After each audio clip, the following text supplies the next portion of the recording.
Welcome to Uncovered Files. 1985 में उत्तर प्रदेश के अयोध्या में एक साधु का अचानक निधन होता है। एक बिल्कुल आम साधु जिसे लोग गुमनामी बाबा के नाम से जानते थे। पर देखिए, उनके गुजरने के अगले ही दिन से ना एक अफवाह आग की तरह पूरे देश में फैलने लगती है। दावा ये किया जाता है कि ये साधु और कोई नहीं बल्कि वो महान नेता थे जिनकी मौत 40 साल पहले एक प्लेन क्रैश में हो चुकी थी। यानी नेताजी सुभाष चंद्र बोस। बिल्कुल।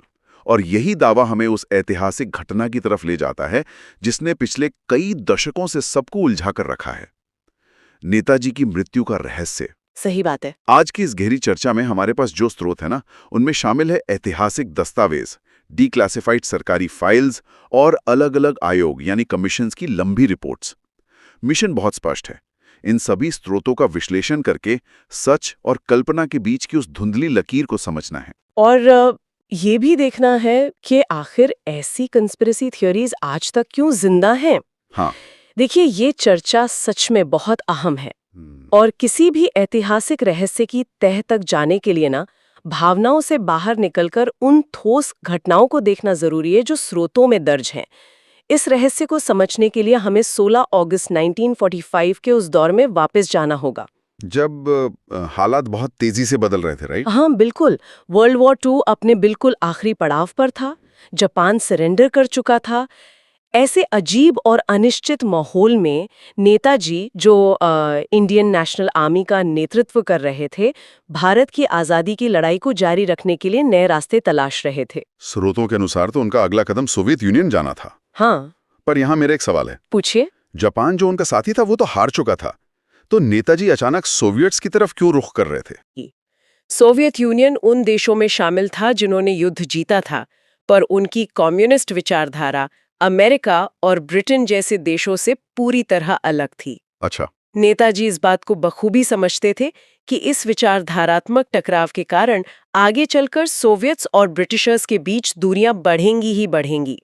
उन्हें उम्मीद थी कि इस आपसी विरोध का फायदा उठाकर वो सोवियत से ब्रिटिश राज के खिलाफ भारत की मदद मांग सकते हैं। तो रास्ता क्या तय हुआ था उनका? उनका रास्ता तय हुआ था साइगोन से, जो आज वियतनाम में है, वहां से ताइवान, फिर मंचूरिया और आखिर में टोक्यो जाकर जापानी सरकार का शुक्रिया अदा करना और फिर सोवियत इलाके में प्रवेश करना। जरा इस आखिरी सफर के क्रम को ध्यान से देखते हैं, क्योंकि एक के बाद एक ऐसी घटनाएं हो रही थीं जो आगे चलकर देश का सबसे बड़ा रहस्य बनने वाली थी। बिल्कुल। उन्हें एक Mitsubishi K-21 heavy bomber plane से सफर करना था, पर साइगोन पहुंचते ही सबसे पहली और बड़ी रुकावट आई, प्लेन में जगह की भारी कमी। हाँ, वहाँ स्पेस का बहुत बड़ा इश्यू था।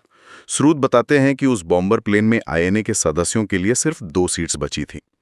नेताजी को मजबूरन अपने बाकी वफादार साथियों को वहीं छोड़ना पड़ा और उन्होंने अपने साथ सिर्फ कर्नल हबीबुर रहमान को चुना। देखिए, युद्ध का आखिरी दौर था वो।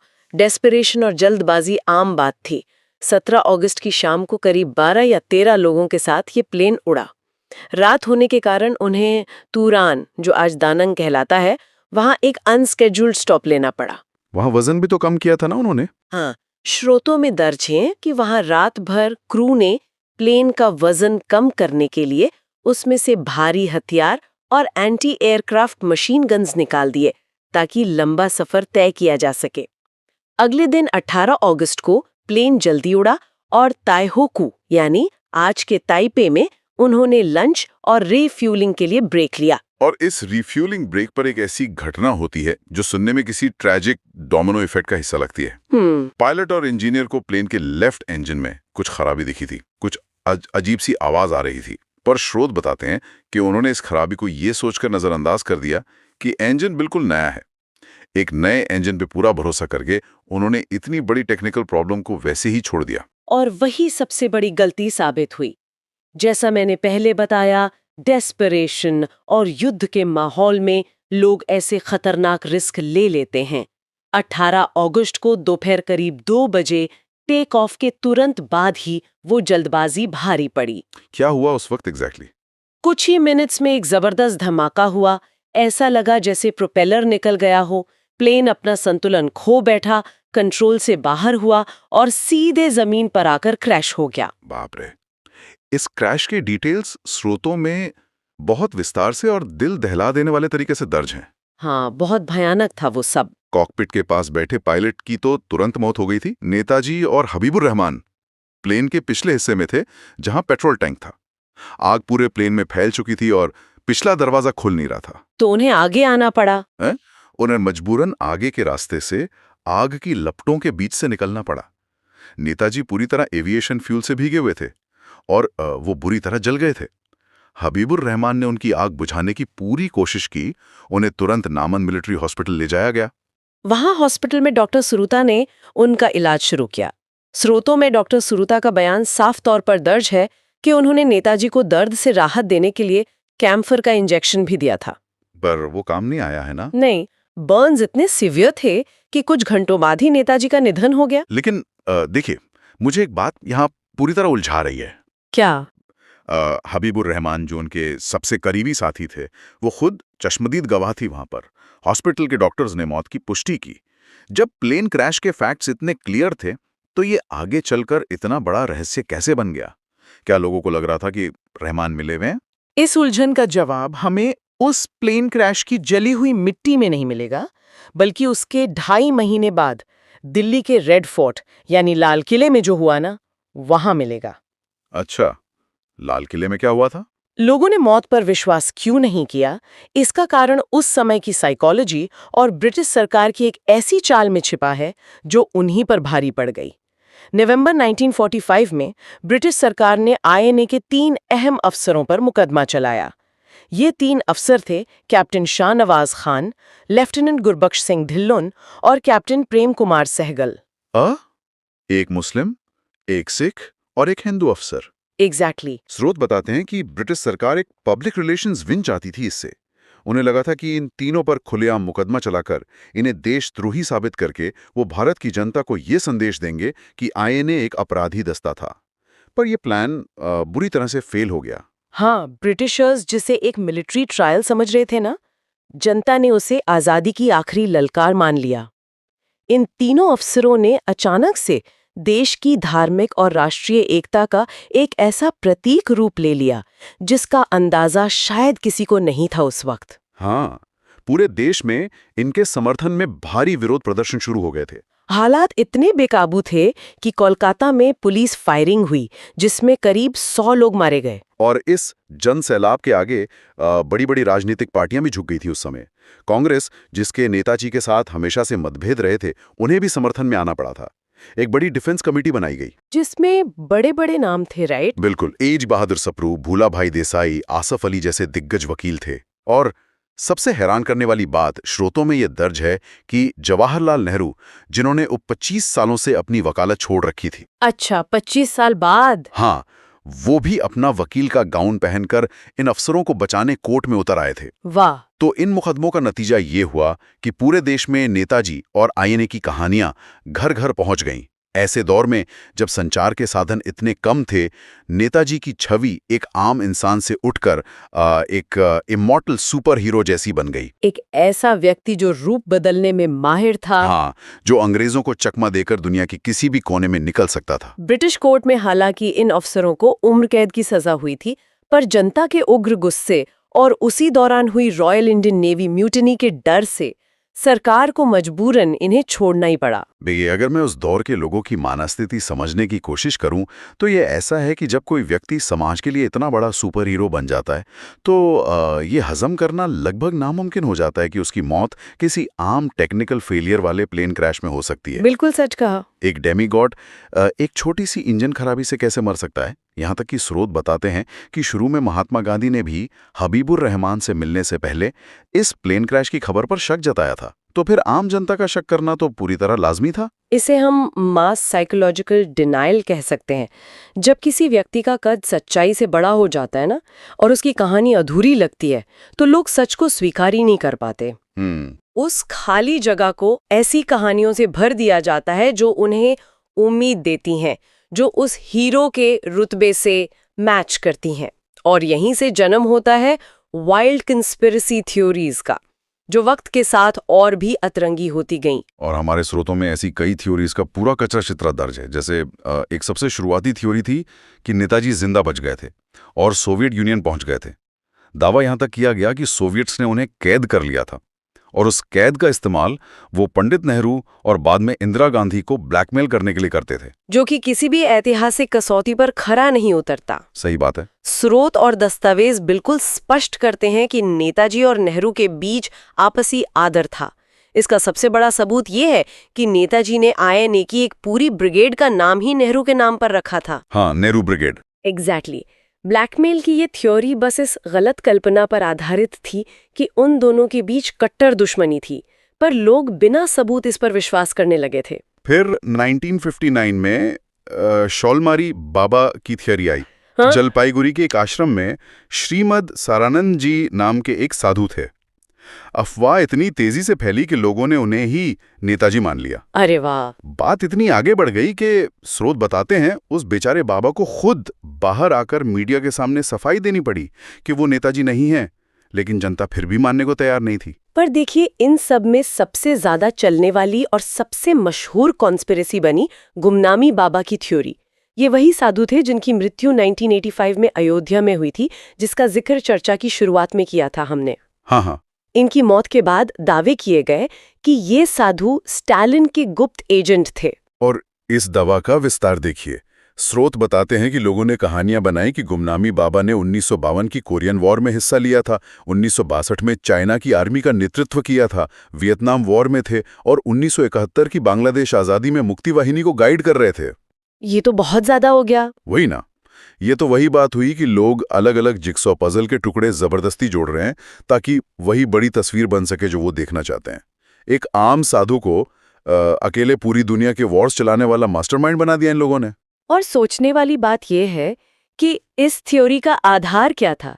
सिर्फ इतना कि वो बाबा बहुत अच्छी इंग्लिश बोलते थे और भू राजनीति पर गहरी बातें करते थे। बस इतनी सी बात पर ये इस बात का उदाहरण है कि जनता कैसे छोटी छोटी असंबंधित बातों को अपनी पसंद की थ्योरी में फिट कर लेती है। पर देखिए, इन थ्योरीज की तब पूरी तरह हवा निकल जानी चाहिए थी जब 2002 में साइंस का इस्तेमाल हुआ। स्रोत बताते हैं कि नेताजी के grand nephew Harvard professor Sugata Bose का DNA सैंपल गुमनामी बाबा के DNA से मैच किया गया। नतीजा पूरी तरह नेगेटिव आया। DNA मैच नहीं हुआ? नहीं, मैच नहीं हुआ। लेकिन हैरानी की बात यह है कि एक ठोस साइंटिफिक प्रूफ आने के बाद भी लोग गुमनामी बाबा थ्योरी को सच क्यों मानते रहे? क्या लोग सच्चाई से ज्यादा अपनी बनाई हुई कल्पना से प्यार करने लगे थे? मैं समझाती हूँ, अक्सर कंस्पिरेसी थ्योरीज को जिंदा रखने के पीछे राजनीतिक मंशा या सिर्फ अटेंशन पाने की चाहत होती है। साइंस जब लोगों की पसंदीदा कहानी को गलत साबित करती है ना, तो लोग साइंस पर ही शक करने लगते हैं। ये ह्यूमन साइकोलॉजी है पूरी। बिल्कुल। इस ह्यूमन साइकोलॉजी को शांत करने के लिए और दुनिया भर में चल रही अफवाहों को रोकने के लिए अलग अलग सरकारों को मजबूर होकर मल्टीपल सरकारी इन्वेस्टिगेशंस करवानी पड़ी। 1945 से 1974 के बीच करीब 10 अलग अलग जांच हुई हैं। 10 इन्वेस्टिगेशंस। इन इन्वेस्टिगेशंस का दस्तावेज तो स्रोतों का एक बहुत बड़ा हिस्सा है हमारे पास, जैसे 1946 की ब्रिटिश फिगेज रिपोर्ट, फिर 1956 की शाहनवाज कमेटी। ये वही शाहनवाज थे जिन पर INA ट्रायल्स में मुकदमा चला था, है ना? हाँ, वही थे। इस कमेटी ने 7.5 गवाहों और प्लेन क्रैश के 5 बचे हुए सर्वाइवर्स के डिटेल में इंटरव्यू लिए थे। इन सभी जांच रिपोर्ट्स का निष्कर्ष क्या था? निष्कर्ष एक ही था सबका। शाहनवाज कमेटी की रिपोर्ट में ताइहोको के अस्पताल के उसी डॉक्टर सुरूता का बयान अहम था जिसने इलाज किया था नेताजी का। इन सभी रिपोर्ट्स ने प्लेन क्रैश, नेताजी के बुरी तरह जलने, मृत्यु और बाद में उनकी अस्थियों का टोक्यो के रेनकोजी टेम्पल में रखे जाने की पुष्टि की। अच्छा। और 1970 का खोसला कमीशन भी पूरी तरह इसी निष्कर्ष पर पहुंचा था। लेकिन इस सरकारी क्रम में एक बड़ा ट्विस्ट भी तब आया जब शाहनवाज कमेटी के ही एक सदस्य सुरेश चंद्र बोस, जो नेताजी के सगे भाई थे, उन्होंने रिपोर्ट पर साइन करने से ही इनकार कर दिया। हाँ, उन्होंने कहा था कि दबाव डाला जा रहा है। उन्होंने दबाव में दावा किया कि उनके भाई जिंदा हैं, लेकिन यहाँ ध्यान देने वाली बात यह है कि उन्होंने उस वक्त कोई ऑल्टरनेटिव थ्योरी पेश नहीं की, बस साइन करने से मना कर दिया। और फिर उसके कई सालों बाद 1999 में एक और आयोग बना, मुखर्जी कमीशन। और इस कमीशन की रिपोर्ट तो स्रोतों में पूरी तरह विरोधाभासी दिखती है मुझे। विरोधाभासी क्यों? देखिए, मुखर्जी कमीशन ने जिस तरह से जांच की ना, उस पर ऐतिहासिक दस्तावेज खुद बहुत सारे सवाल खड़े करते हैं। कैसे सवाल? ऐसा लगता था जैसे इस कमीशन ने शुरुआत से ही प्लेन क्रैश की ठोस थ्योरी को गलत ठहराने का फैसला कर लिया था अंदर ही अंदर। उनकी रिपोर्ट में ऐसे दावे थे जो लॉजिक पर खरे ही नहीं उतरते। उदाहरण के लिए, रिपोर्ट में लिखा गया कि हबीबुर रहमान ने दावा किया था कि प्लेन 12,000 फीट से गिरा था और इतनी ऊंचाई से गिरकर किसी का बचना नामुमकिन है। तो इसमें गलत क्या है? गलत ये है कि स्रोत साबित करते हैं कि हबीबुर रहमान ने कभी ऐसी किसी ऊंचाई का जिक्र किया ही नहीं था। ये फैक्ट पूरी तरह झूठ था। वाह, यहाँ मेरी उलझन सच में बढ़ रही है अब। एक सरकारी जांच कमेटी जिसका काम सच्चाई सामने लाना है, वो पुरानी एस्टैब्लिश्ड थ्योरीज को गलत साबित करने के चक्कर में ऐसी बेबुनियाद बातें कैसे लिख सकती है? वही तो। स्रोत तो यहाँ तक बताते हैं कि उस दौर के लोकल ताइवानीज न्यूज़पेपर्स में मौत की खबर पूरी तरह छपी थी, पर मुखर्जी कमीशन ने उन रिपोर्ट्स को भी पूरी तरह नकार दिया। और सबसे बड़ा सवाल, इस कमीशन ने प्लेन क्रैश को मना तो कर दिया, पर अपनी तरफ से ये नहीं बताया कि आखिर हुआ क्या था। बिना किसी नई ऑल्टरनेटिव थियरी के ऐसी रिपोर्ट कैसे पेश की जा सकती है? देखिए, जब कोई जांच पहले से तैयार निष्कर्ष यानी एक प्री डिटर्मिन्ड कंक्लूजन की तरफ बढ़ती है, तो उनमें ऐसे ही लॉजिकल गैप्स आते हैं। मुखर्जी कमीशन ने बिना ऑल्टरनेट एक्सप्लेनेशन के प्लेन क्रैश को नकारा, जो कि कंस्पिरेसी को बढ़ावा देने का एक टेक्स्ट बुक एग्जाम्पल बन गया। यही कारण था कि 2006 में भारतीय पार्लियामेंट ने इस मुखर्जी रिपोर्ट को पूरी तरह रिजेक्ट कर दिया था। लेकिन जब सरकारी कमीशंस इन लॉजिकल गैप्स को भरने में फेल हो गए, तो जनता का ध्यान उन फाइल्स पर जाना लाजमी था जिन पर दशकों से टॉप सीक्रेट का थप्पा लगा हुआ था। जब पब्लिक में आक्रोश बढ़ा, तो सरकार को आखिरकार ये फाइल्स खोलनी पड़ी। स्रोतों में डीक्लासिफिकेशन का पूरा टाइमलाइन दिया हुआ है। हाँ, शुरुआत 1997 से हुई थी। बिल्कुल, 1997 में देवेगौड़ा सरकार, फिर 2012 में मनमोहन सिंह सरकार और आखिर में 2016 में मोदी सरकार, जिन्होंने 304 फाइल्स एक साथ डीक्लासिफाई की थी। और जब ये फाइल्स खुली, तो अफवाहों का बाजार ठंडा होने के बजाय और ज्यादा गर्म हो गया। ऐसा क्या निकला उनमें? इन डीक्लासिफाइड फाइल्स में एक 1953 की इंडियन इंडिपेंडेंस लीग की रिपोर्ट सामने आई। इस रिपोर्ट ने पुरानी थियरी से अलग एक नया और हैरान कर देने वाला दावा कर दिया। उन्होंने कहा कि प्लेन क्रैश तो हुआ था, लेकिन ये अचानक हुआ हादसा बिल्कुल नहीं था। तो फिर क्या था? बल्कि ये जापान सरकार के ही एक फैक्शन का एक कैलकुलेटेड प्लान हो सकता था। रुकिए, क्या एक मैकेनिकल हादसा अचानक से एक असैसिनेशन प्लॉट यानी एक साजिश बन गया? अगर उस 1953 की रिपोर्ट को देखें, तो क्या इसीलिए प्लेन में आईएनए के लोगों के लिए सिर्फ 2 सीट्स रखी गई थी, ताकि नेताजी अकेले हों और उनके वफादार साथी इस क्रैश का शिकार न बन सकें? ये तो इस पूरे रहस्य का नैरेटिव ही बदल देता है एकदम से। ये रिपोर्ट देखिए शक जरूर पैदा करती है, लेकिन यहाँ हमें ध्यान रखना होगा कि बिना किसी ठोस सबूत के अंतिम निष्कर्ष पर पहुंचना गलत होगा बिल्कुल। हालांकि जब 2016 में फाइल्स खुलने का सिलसिला चला ना, तो अमेरिका, रशिया और जर्मनी ने भी नेताजी से जुड़ी अपनी सारी फाइल्स पब्लिक कर दी। तो अभी क्या बचा है फिर? इसमें सबसे बड़ा पेच वही देश फंसा रहा है जहां से ये कहानी शुरू हुई थी, जापान। अच्छा। जापान ने आज तक 3 हाईली क्लासिफाइड फाइल्स दुनिया से छिपा कर रखी हैं। किसी को नहीं पता उनमें क्या है। अगर जापान अपनी उन 3 सीक्रेट फाइल्स को ऐसे दबा कर बैठा है, तो क्या हम वाकई दावे के साथ कह सकते हैं कि हमें पूरा सच पता है आज? क्या उन फाइल्स में उस असैसिनेशन प्लॉट का सबूत छिपा है? हॉस्पिटल के रिकॉर्ड्स और शुरुआती लगातार इन्वेस्टिगेशन से एक सच साबित होता है कि नेताजी की दुखंत मृत्यु उसी प्लेन क्रैश में उसी दिन हुई थी। क्रैश क्यों हुआ? क्या वो इंजन के जल्दबाजी भरी खराबी थी या कोई गहरी साजिश? ये बिल्कुल एक अलग चर्चा का विषय हो सकता है, पर मौत का फैक्ट इन स्रोतों में पूरी तरह स्थापित है। और शायद इसीलिए इस कड़वे सच को अब नेताजी के परिवार ने भी पूरी तरह अपना लिया है। स्रोतों के अनुसार नेताजी के ग्रैंड नेफ्यू चंद्र कुमार बोस ने स्पष्ट कहा है कि परिवार ने अब मान लिया है कि मृत्यु उस क्रैश में ही हुई थी। और उनका ये भी मानना है ना कि ऐसी अफवाहें फैलाना गलत है। हाँ, बिल्कुल।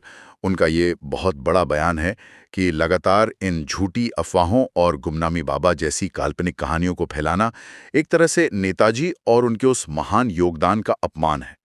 हमें नेताजी के आदर्शों उनकी धर्मनिरपेक्ष यानी सेक्युलर सोच और उनके साहस से सीख लेनी चाहिए, न कि उनकी मौत को किसी सस्ती कहानी का हिस्सा बनाकर छोड़ देना चाहिए। बिल्कुल सही बात है ये। जब हम किसी ऐतिहासिक महापुरुष के सिर्फ अंतिम दिनों की रहस्यमयी कहानियों में उलझ जाते हैं ना, तो हम उनकी जीवन भर के संघर्ष और विचारों को पीछे छोड़ देते हैं। असली सम्मान सच को स्वीकार करने और उनकी आज़ादी की लड़ाई की विरासत को आगे बढ़ाने में है। बिल्कुल, मगर इस विश्लेषण को खत्म करने से पहले उस आखिरी शक पर वापस चलते हैं जो स्रोतों में दर्ज है। वो 3 फाइल्स जो अभी भी टॉप सीक्रेट सील के पीछे टोक्यो के किसी आर्काइव में बंद हैं आखिर। हाँ, वो तो है। तो यहाँ से जाते जाते इस बारे में अपने मन में मंथन जरूर दीजिएगा। अगर आने वाले समय में जापान अचानक उन बची हुई 3 क्लासिफाइड फाइल्स को दुनिया के सामने रख दे तो क्या होगा? क्या उन पन्नों से निकलने वाली जानकारी इन सारी कॉन्स्पिरेसी थ्योरीज को हमेशा के लिए दफन कर देगी? या फिर क्या वो फाइल्स वर्ल्ड वॉर 2 के आखिरी पन्नों में छुपे हुए अंतर्राष्ट्रीय धोखे की एक ऐसी नई कहानी शुरू करेंगी जिसकी इस दुनिया ने आज तक कल्पना भी नहीं की थी? इस विचार को खुद तलाशिए और समझिए। आज की इस गहरी चर्चा में बस इतना ही। Please subscribe Uncovered Files.